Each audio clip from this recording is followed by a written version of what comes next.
Welcome to Washington Today on C-SPAN Radio for Tuesday, March 14th, 2023. U.S. State Department summoning the Russian ambassador to the U.S. to express strong objections after a Russian fighter plane collides with a U.S. drone over the Black Sea, damaging the drone's propeller and forcing the U.S. to bring it down in the water. U.S. military says the Russians acted in a reckless and unprofessional manner.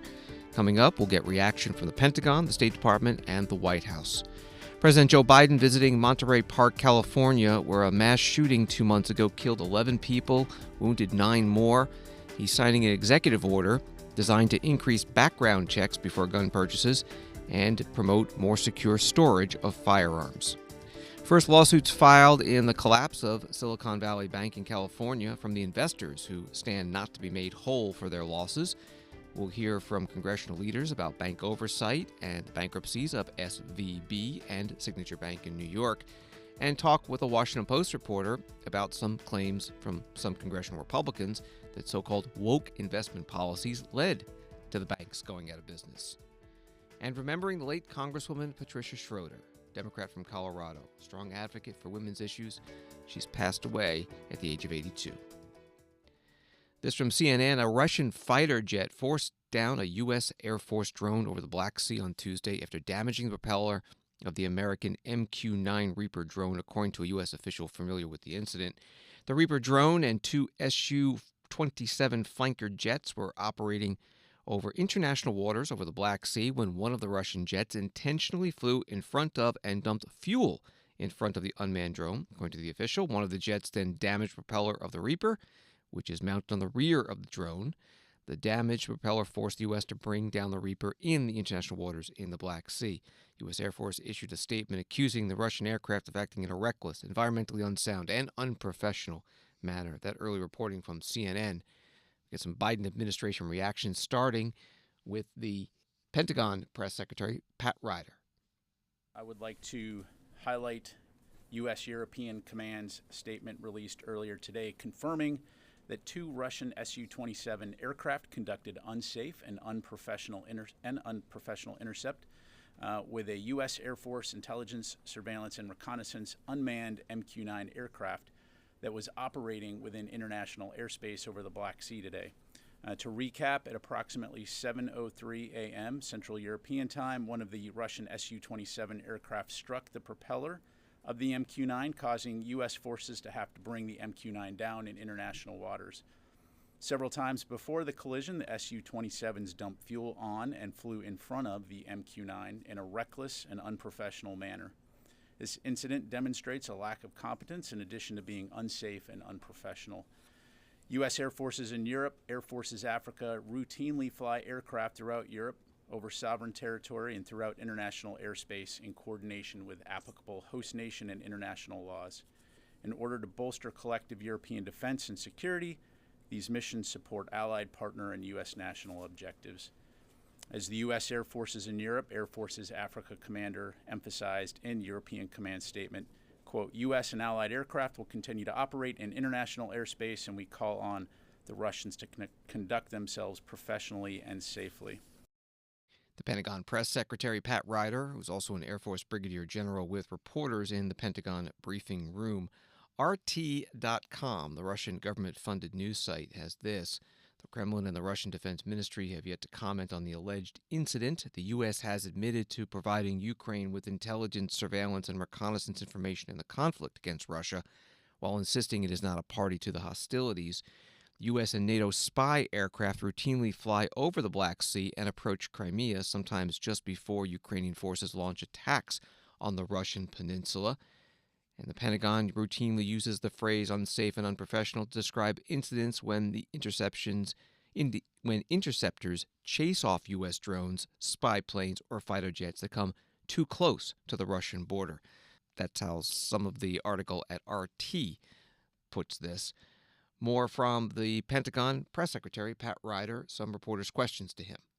Has the secretary or anyone else in the U.S. military reached out to his Russian counterpart or anyone else's counterparts from Russia? And regarding the MQ-9, what can you detail a little bit more what its mission was and where it was being piloted from? Yeah, sure. So in terms of Secretary Austin talking to his counterpart, not at this time, to my knowledge, DoD officials have not spoken specifically to Russian authorities on this particular incident. I do know that the State Department is raising our concerns about the incident directly with the Russian government, so I'd refer you to them for details on that. In terms of the mission of the MQ-9, as I mentioned, it's an ISR platform. These aircraft have been flying over the Black Sea region for some time, to include before the current conflict started. It is an important and busy international waterway, and so it is not an uncommon mission for us to be flying in international airspace. And so what kind of precautions are you taking going forward? Are you going to have armed accompanying aircraft, or and when was this aircraft armed? So I'm not going to get into the specific profile of this particular aircraft. As you know, the MQ-9 does have the ability to be armed. It was, again, conducting an ISR mission in international airspace, something that we've been doing for some time. In terms of the types of techniques, and procedures that we take to protect our aircraft, I'm not going to get into the specifics. I think the key point here is that while intercepts in and of themselves are not that uncommon, the fact that this type of behavior from these Russian pilots, that is uncommon and unfortunate and unsafe. And so, again, would echo General Hecker's call on the Russians to continue to fly safely. Thank you.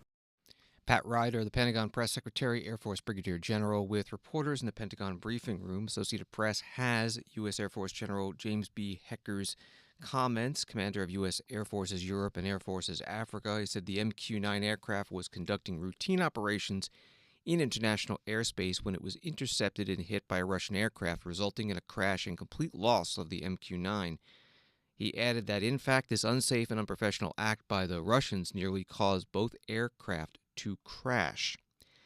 And Associated Press also has this. Russia's defense ministry said the U.S. drone was flying over the Black Sea and intruded in the area that was declared off limits by Russia as part of what it calls its special military operation in Ukraine, causing the military to scramble fighters to intercept it.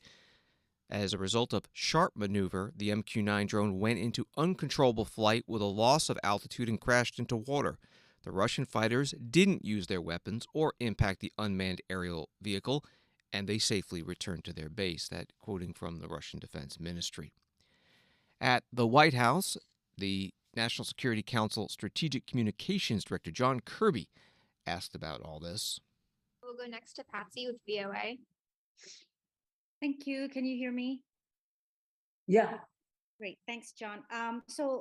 Just explain a little bit more about the Russian jet and the U.S. drone incidents, just to make sure I understand it correctly. So you're saying that these incidents, these intercepts happen a lot, but this one was just particularly brazen. Am I to understand that correctly? And do you believe that the Russians were sending a message?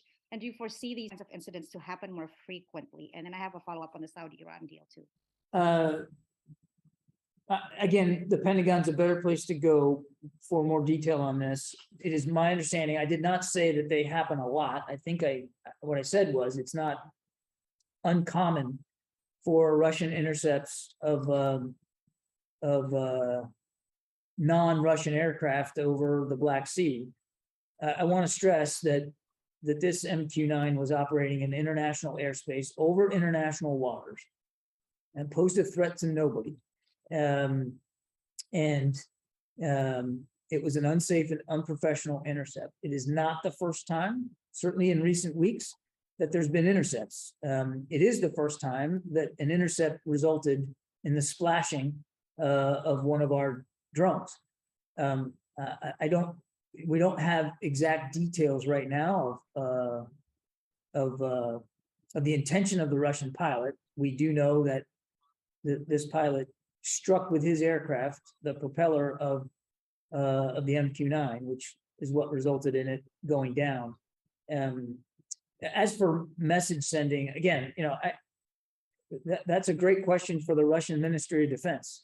What they think they're what kind of message they might be sending. If the message that, let me put it this way, if the message that they that they want to send, and I'm not suggesting that it is, you'd have to ask them, but if the message is that they want to deter or dissuade us from flying and operating in international airspace over the Black Sea, then that message will fail, because that is not going to happen. We are going to continue to fly and operate in international airspace over international waters. The Black Sea belongs to no one nation, and we're going to continue to do what we need to do for our own national security interests in that part of the world. John Kirby, spokesperson with the White House National Security Council, in a virtual briefing with reporters today. The Russian embassy to the United States has tweeted this: the MQ-9 drone flew with its transponders off, violating the boundaries of the temporary airspace regime established for the special military operation, communicated to all users of international airspace, and published in accordance with the international standards. The U.S. State Department spokesperson Ned Price held a teleconference today, getting questions about this. Your colleague John Kirby at the NSC said a little bit earlier that you guys, i.e. the State Department, were going to be in touch with the Russians over this drone incident over the Black Sea. Has that happened?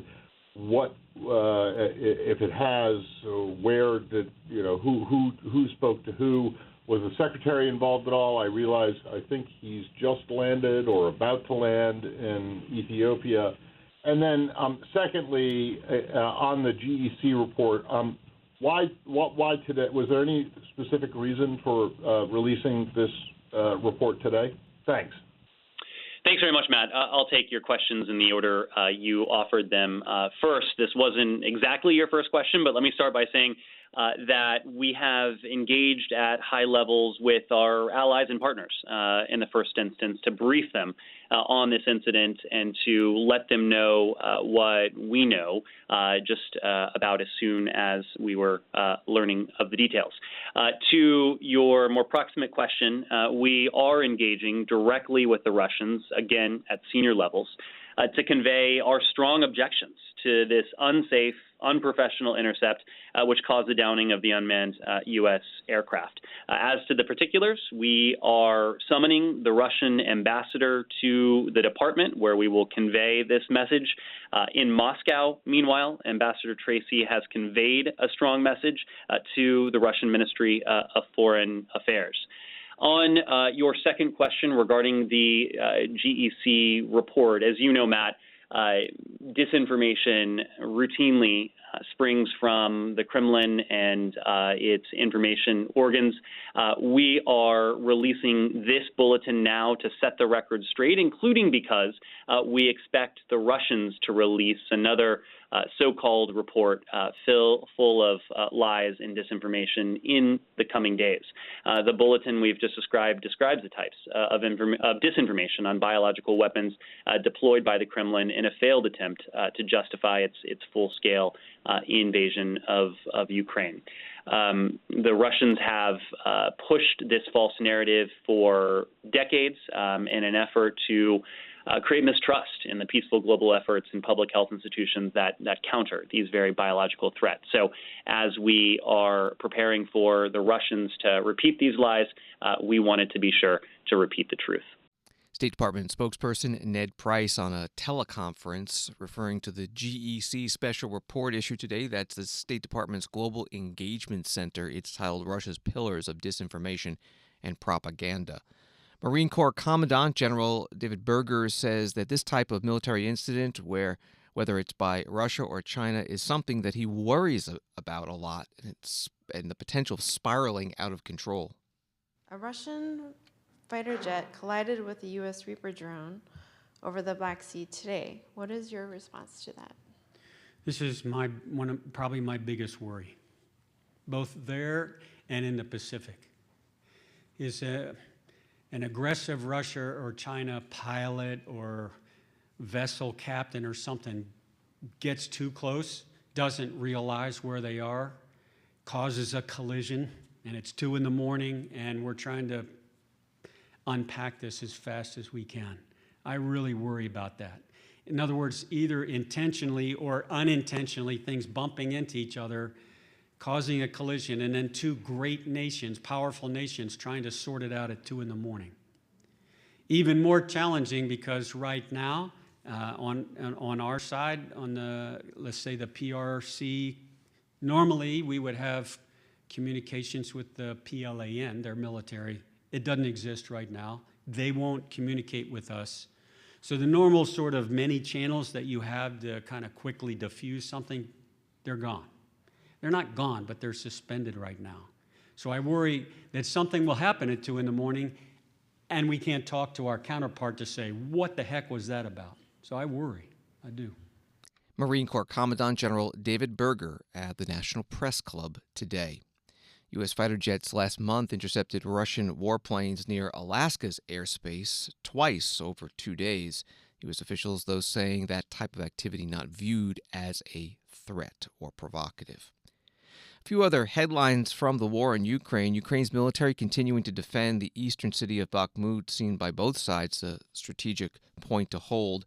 And Ukrainian President Volodymyr Zelensky posthumously giving the nation's highest award to a Ukrainian soldier who was filmed saying glory to Ukraine before he was executed by Russian troops. Also, Russia agreeing to extend the Black Sea Grain Initiative for 60 days. That's the deal brokered by the United Nations that lets Ukraine export food in order to prevent a global hunger crisis. The Russian deputy foreign minister is saying the extension is a goodwill gesture. It is, however, half the length of a previous extension. You're listening to Washington Today. From Associated Press, 2 Saudi Arabian airlines said Tuesday they will order 78 jetliners from Boeing and take options to buy 43 more in a major boost for the American aircraft manufacturer. The order for Boeing's 787s will be divided between Saudi Arabia's flag carrier, Saudia, and a planned new airline called Riyadh Air, which Saudi Arabia announced over the weekend. At list prices, the combined deal will be worth about $37 billion if the options are exercised, but airlines routinely get deep discounts, according to Associated Press. More on this from the White House National Security Council spokesperson, John Kirby. The Boeing Corporation completed 2 deals with Saudi Arabia that will lead to the manufacture of up to 121 Boeing 787 Dreamliner aircraft. These will be equipped with General Electric's most advanced G-Nex engines. And this comes just a month after Boeing completed its second largest commercial transaction in its history for over 200 aircraft for air deal. And this one, obviously, with Saudi Arabia, is one to anchor a whole new airline and another to expand an existing fleet. It's valued at nearly $37 billion. In a period of weeks, Boeing has closed 2 of its largest transactions now in the history of the company. Together, these deals are going to support more than 1 million American jobs in the aerospace supply chain across 44 states. The Saudi deal alone will support more than 140,000 American jobs at over 300 Boeing suppliers across 38 states. John Kirby, Strategic Communications Director at the National Security Council. Virtual briefing today with reporters. More from the Associated Press story. The sale comes a month after Air India announced it agreed to buy 220 planes from Boeing and 250 from European aircraft maker Airbus. Both the Air India and combined Saudi Arabian order rank among Boeing's 5 largest.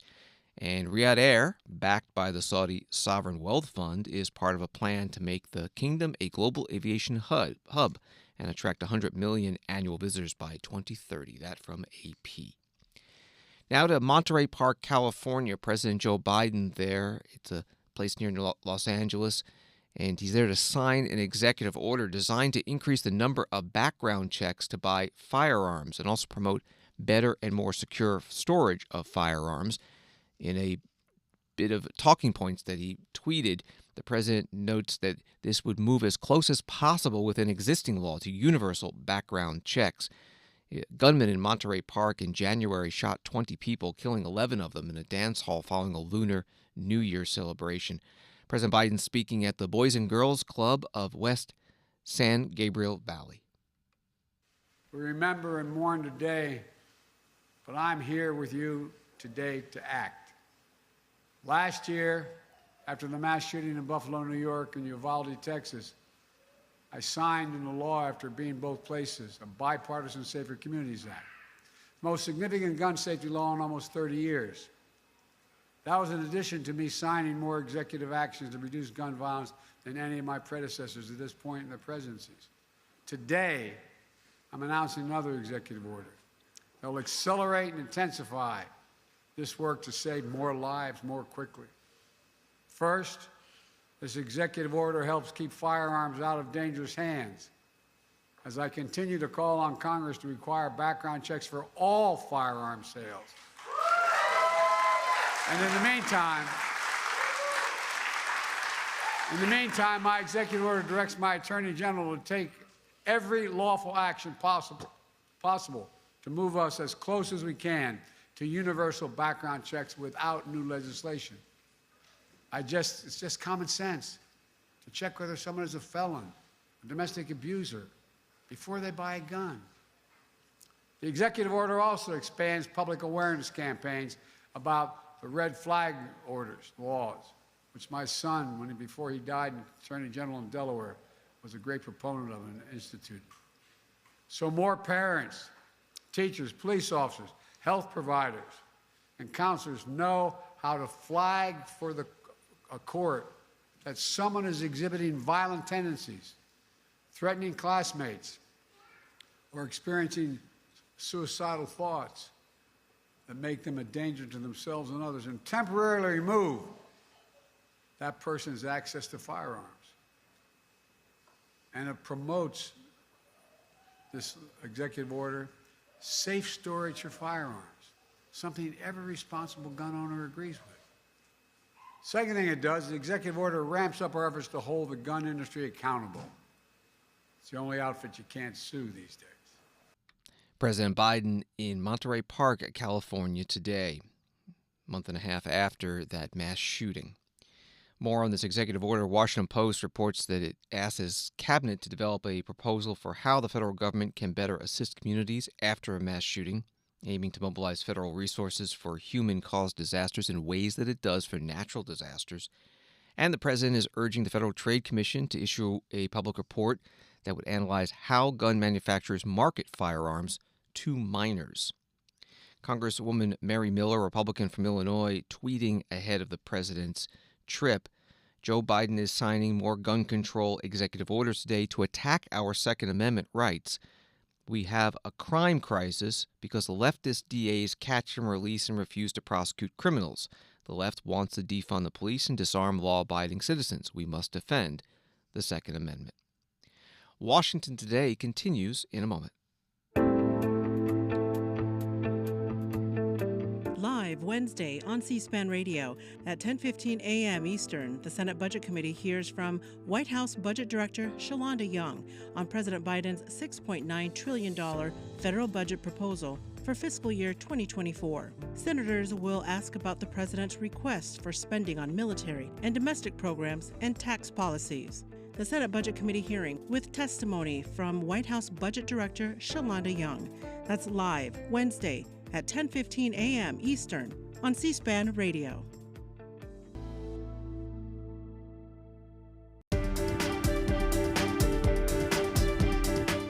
Welcome back to Washington Today, which you can get as a podcast on the free C-SPAN Now mobile app and wherever you get your podcasts. A few more headlines. U.S. Environmental Protection Agency proposing the first ever national drinking water standard for 6 cancer-causing chemicals known as PFAS. The proposal is a major milestone in the EPA strategy to tackle the so-called forever chemicals, which have caused tens of thousands of illnesses around the country. And the Treasury Department is giving the House Oversight Committee access to suspicious activity reports related to Hunter Biden and the Biden family's foreign business deals. The chair, James Comer, Republican, saying in a statement, after 2 months of dragging their feet, the Treasury Department is finally providing us with access to the suspicious activity reports for the Biden family and their associates, business transactions. It should never have taken us threatening to hold a hearing and conduct a transcribed interview with an official under the penalty of perjury for Treasury to finally accommodate part of our request. The first class action lawsuit being filed by investors of the collapsed Silicon Valley Bank against the parent company, SVB Financial Group, its CEO and its chief financial officer. They claim that the company did not disclose the risks that future interest rate increases would have on its business. Moody's Investors Service, a credit rating firm, cutting its outlook for the entire U.S. banking sector and placing 6 U.S. banks on review for potential credit rating downgrades. Moody's says it expects pressure on the banking sector to continue as the Federal Reserve raises interest rates to combat inflation and banks with long-term Treasury bonds bought at lower rates lose value. Meanwhile, debate continues in Congress about who or what is to blame for the SVB failure and how to prevent it from happening again. Senate Majority Leader Chuck Schumer, Democrat from New York, opening today's session. Over the weekend, as we all know, the U.S. banking system faced a significant threat after the collapse of Silicon Valley Bank. If the damage had spread across our financial system, the deposits and savings of tens of millions of families and small businesses could have been at serious risk. Today, as we speak, thankfully, our banking system is stable, thanks to the work of the Biden administration, the Federal Reserve, and the FDIC on Sunday. I thank the President, the Federal Reserve, and the FDIC for taking swift action to preserve confidence in the banking system. And the American people can rest assured that bank regulators have acted quickly and are doing everything they can to protect consumers. In the days and weeks to come, Congress will look closely at what caused the run on Silicon Valley Bank and how we can prevent similar events in the future. Senator Chuck Schumer, Democrat from New York, the majority leader on the Senate floor. Senator Elizabeth Warren, Democrat from Massachusetts, says that she has some idea about why Silicon Valley Bank went under. It was the regulations known as the Dodd-Frank law that were rolled back a couple of years ago. Now, I fought against these changes. On the eve of the Senate vote in 2018, I warned from right here on the Senate floor that, quote, Washington is about to make it easier for the banks to run up risk, make it easier to put our constituents at risk, make it easier to put American families in danger, just so that the CEOs of these banks can get a new corporate jet and add another floor to their new corporate headquarters. I wish I had been wrong.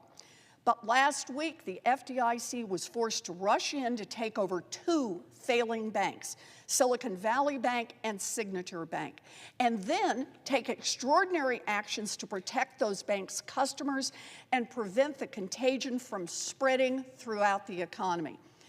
Both SVB and Signature Bank suffered from a toxic mix of poor risk management and weak supervision.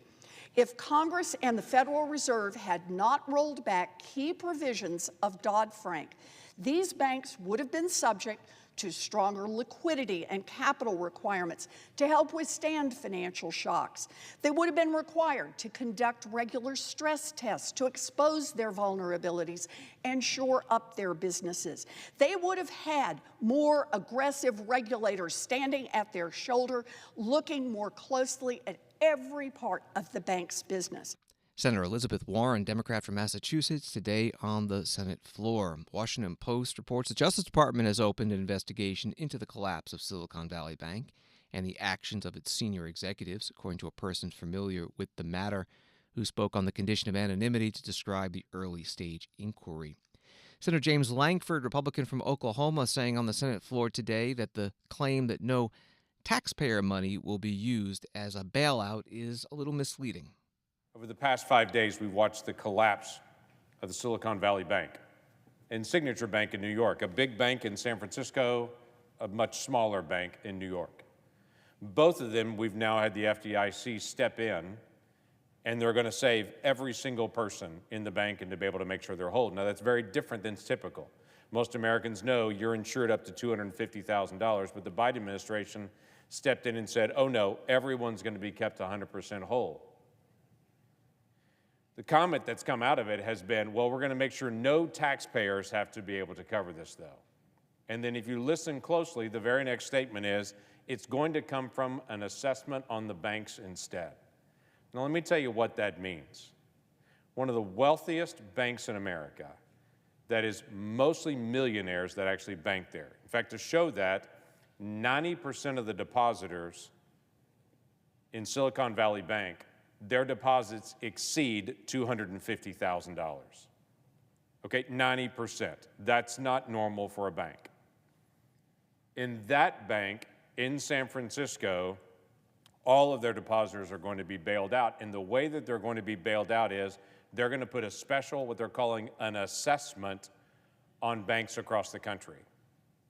So let me tell you what's happening in the next few months. Banks in Oklahoma, in rural towns, are about to pay a special fee to be able to bail out millionaires in San Francisco. Now, what Oklahoma banks and bankers had to do with that bank failure in San Francisco, I have no idea. But the comments being made over and over again, no taxpayer is going to be affected by this. I'm sure my bankers would be glad to know that they don't pay taxes anymore, apparently. And I'm sure every person that banks there will be interested to know when their bank fees go up and when their interest rates go down to be able to cover what happened in San Francisco.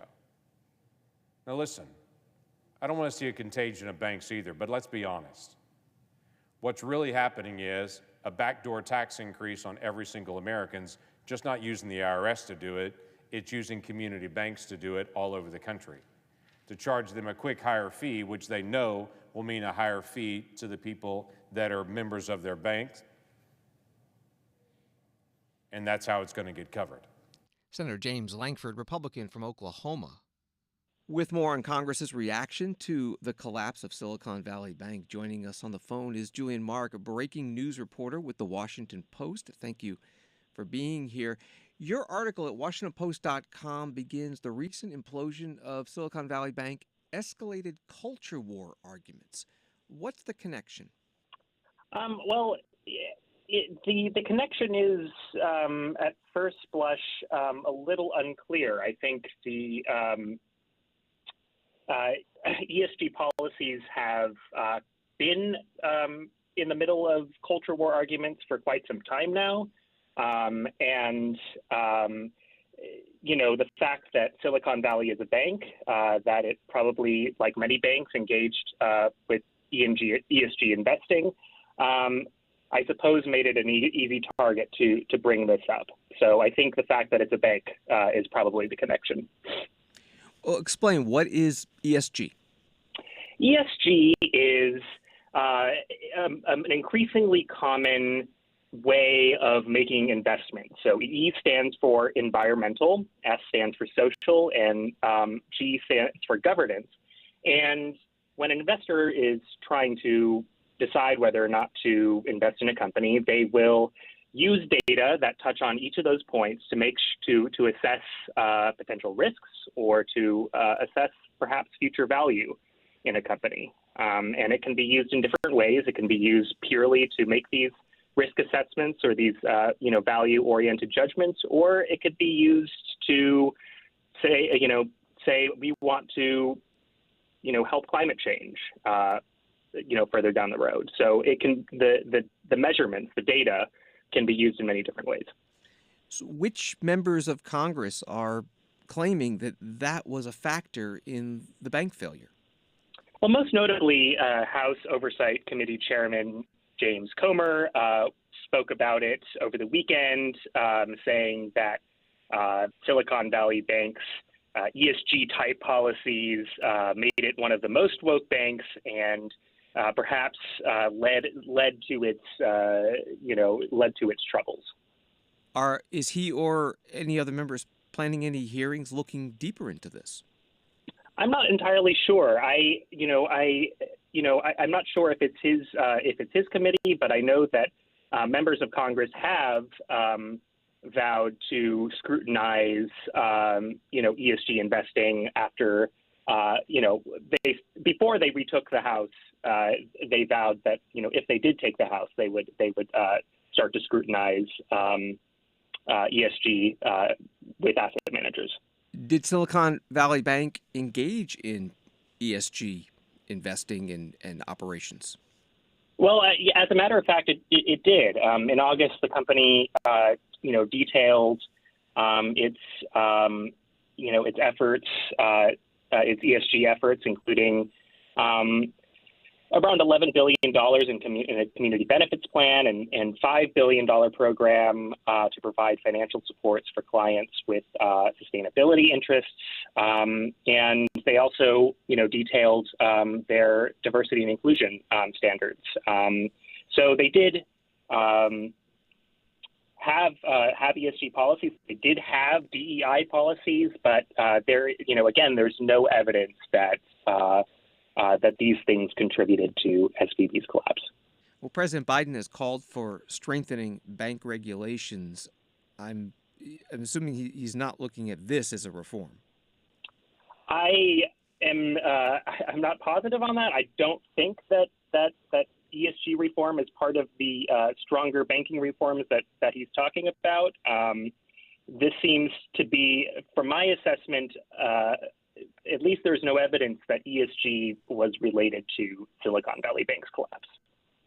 We're talking with Julian Mark with the Washington Post. You also referenced something called DEI. What is that, and how does it relate to the discussion? That's an acronym. Diversity, equity stands for diversity, equity, and inclusion.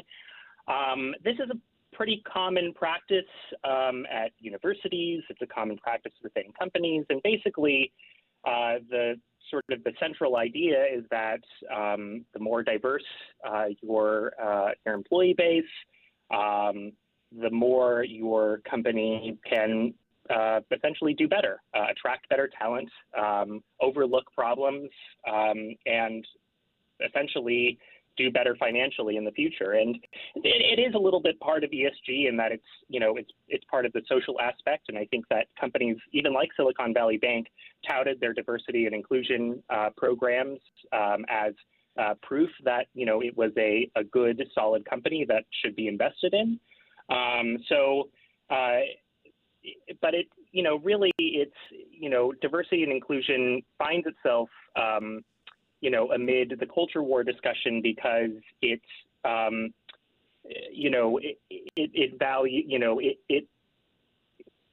sort of looks at,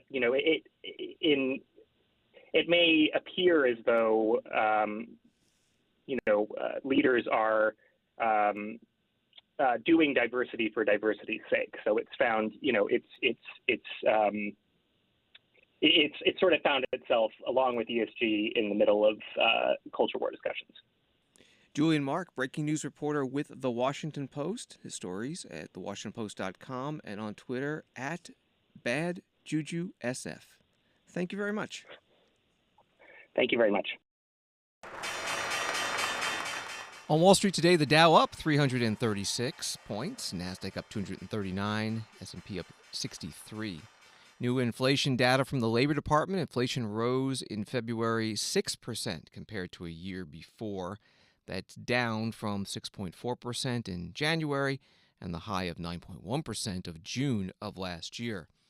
All eyes looking at the Federal Reserve meeting in about a week and a half to decide whether to raise interest rates. Politico has an article that says even though prices are rising much faster than the Fed wants, some economists expect the central bank to suspend its year-long streak of interest rate hikes when it meets next week. With the collapse of two large banks since Friday fueling anxiety about other regional banks, the Fed for now may focus more on boosting confidence in the financial system than on its long-term drive to tame inflation. It's about 2 months until the scheduled ending of the COVID-19 national emergency and public health emergency. They've been in place for 3 years, and with that ending, there will come the end of free COVID tests, vaccines, and COVID treatments for most Americans. And also several million Americans may see the possible loss of Medicaid health insurance coverage, which has been expanded during the pandemic. Chiquita Brooks-LaSure is the administrator of CMS, Centers for Medicare and Medicaid Services, interviewed today by the president and CEO of the trade group America's Health Insurance Plans, Matt Eilis, about what to expect. So with the public health emergency, so I think it's just a little more than 2 months away where it's set to end, right, May 11th, and I think we're the 14th here, so not that far away. We have truly appreciated the partnership working with you and the CMS team and HHS and other agencies to make sure that we're able to communicate with enrollees in different programs, especially Medicaid. Where do you see the biggest obstacles, either on the CMS side, on the health plan side, that we're going to have to face either through the transition or with respect to COVID-19, which isn't going away, it's just going to be entering a different phase? I would say, you know, it's funny sometimes, like how much the system dislikes change, whatever it is, right? It's like you get used to it. And I think that the biggest challenge, forgive me, is definitely the unwinding. That is the biggest deal. And of course, we know we're going to be working on with all of you on that piece. But I think it's also transitioning from some of the flexibilities that people have gotten used to. We have gotten authority from Congress to extend many of them, which is great, but there are some that are going away. And I think just everyone accepting and moving to the, okay, in some areas we're going back to business as usual is, you know, sometimes a bit of a challenge. Certainly, I think, you know, we really want to work with you on commercialization as we move through that path. Again, it's just change, right? Like this is how it used to work.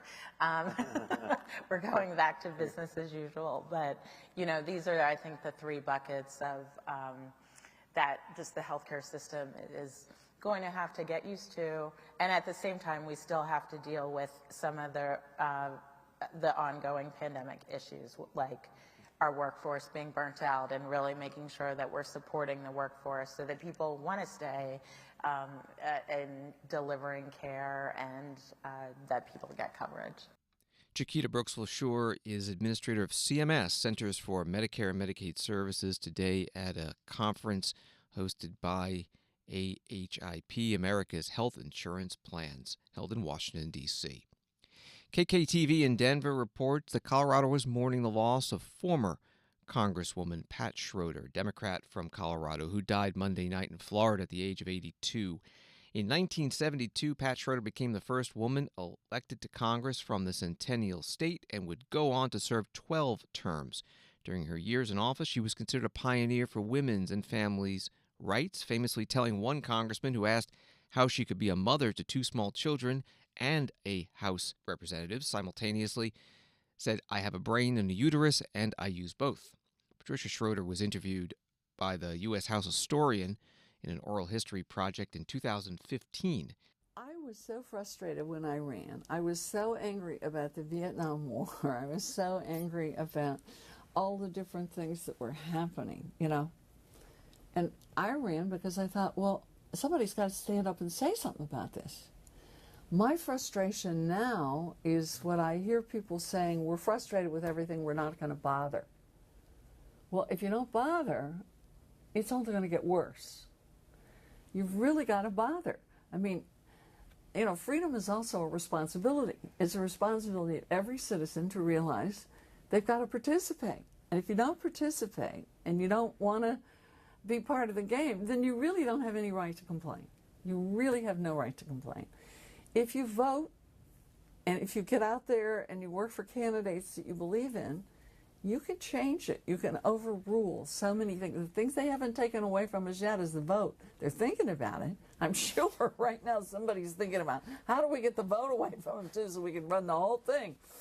But I must tell you, I can't tell you how frustrated I am by the number of people who say, oh, well, big money has come in and this has happened and government just doesn't work and all the people are crooks and I'm not going to have any part of it. And I'm like, really? You're going to just surrender? Why don't you go find 5 good people that you really like and you say, well, we're all going to get committed and do something, and then have them find 5. Why don't we? And I don't know where we lost that spirit somehow. I mean, I don't know where we lost that we can do this. You know, if we don't do it, it's not going to happen. You know, as they say, freedom doesn't come like a bird on the wing. You got to work for it. And we got a lot of work to do right now. Pat Schroeder, former Congresswoman, Democrat from Colorado. She served 1973 through 1997. She died on Monday. Interviewed in 2015 by the U.S. House historian. You can find the full interview on C-SPAN's video library, cspan.org. More from the KKTV obituary out of Denver. Pat Schroeder was the first woman to serve on the House Armed Services Committee, and in the late 1980s, briefly considered running for president. Her greatest legacy may be her efforts to pass the Family and Medical Leave Act, which was signed into law in 1993 and provides job protection for care of a newborn, a sick child, or a parent. Pat Schroeder was 82 years old. And finally, on this National Pi Day, March 14th, 314, first three digits of the irrational number. That's the ratio of the circle's circumference to its diameter, represented in math by the Greek letter pi. Some thoughts from Congress. Bill Foster, Democrat from Illinois, tweeting, "Every year, Pi Day gives us a chance to highlight the importance of investing in science and education. I'm proud to lead this effort as a reminder that our students need STEM education and training to succeed in today's economy." And this from Thomas Massey, Republican from Kentucky. "Happy Pi Day. Fun fact, I was in House Office 314 for my first 4 years of Congress. Of course, we added a decimal to the sign outside the office, but occasionally the cleaning folks or someone would remove it and we'd have to replace it. I'm in a more rational office now." Thanks for listening to Washington Today. Sign up for C-SPAN's evening newsletter word for word to get the stories Washington is talking about sent to your inbox every day. Subscribe at c-span.org/connect. Have a good night.